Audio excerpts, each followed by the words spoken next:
উন্নতি হয়েছে ফেনীর বন্যা পরিস্থিতি। আশ্রয়কেন্দ্র ছেড়ে বাড়ি ফিরছে মানুষ। খাবার ও সুপেয় পানির সংকট কাটছে অনেকের। সার্বিক চিত্র জানাচ্ছেন সহকর্মী তোফায়েল আহমেদ নিলয়।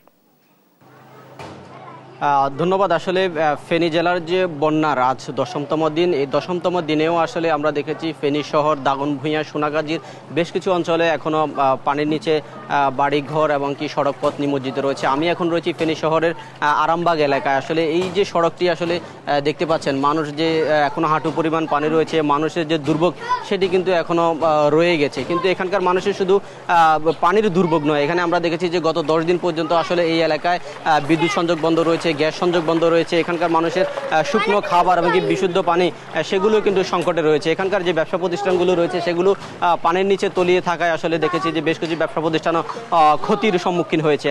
আমরা আপনাদেরকে যদি দেখাই, আমার এই যে সামনে একজন ক্ষুদ্র ব্যবসায়ী রয়েছেন, আসলে কবির স্টোর, তিনি আসলে গত 19 আগস্ট তিনি ব্যবসা প্রতিষ্ঠান বন্ধ করে আসলে বাসায় গিয়েছিলেন। বাসা থেকে এসে তিনি দেখেন যে আসলে তার দোকানে যে হাঁটু প্রায় বুক পরিমাণ পানি, সেই পানি আসলে তার পানিতে এই পানিগুলোতে আসলে তার ব্যবসা প্রতিষ্ঠানের যে সকল নিত্য প্রয়োজনীয় পণ্য, চাল, ডাল, তেল সহ যেসব ধরনের নিত্য প্রয়োজনীয় পণ্য ছিল, আসলে সবগুলো পণ্যই কিন্তু এই পানির নিচে নিমজ্জিত হয়ে আসলে সবকিছু পণ্য কিন্তু নষ্ট হয়ে গেছে। এই নষ্ট হওয়ায় যে তার যে ক্ষুদ্র ব্যবসা, সেটি কিন্তু সব মূলধন হারিয়ে তিনি এখন একেবারেই ক্ষতিগ্রস্ত হয়েছেন। এছাড়া আমরা এখানকার জেলা প্রশাসকের সাথে কথা বলেছি, তিনি আমাদেরকে জানিয়েছেন যে এখানকার বন্যায় যে 10.5 লক্ষ মানুষ আক্রান্ত হয়েছে, এর মধ্যে 17 জনের প্রাণহানি হয়েছে এবং প্রায় 88,000 মানুষকে তারা শুকনো খাবার দিয়েছে। তবে খাবার বন্টনের ক্ষেত্রে আসলে আমরা দেখেছি যে জেলা প্রশাসন এবং বিভিন্ন সংগঠনের মধ্যে যে সমন্বয়হীনতার কারণেই আমরা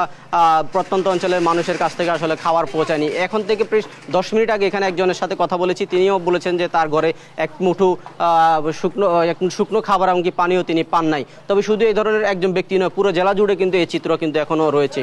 এর কারণ হচ্ছে আসলে সমন্বয়হীনতা। তো এই ছিল আমার কাছে বন্যার সর্বশেষ তথ্য।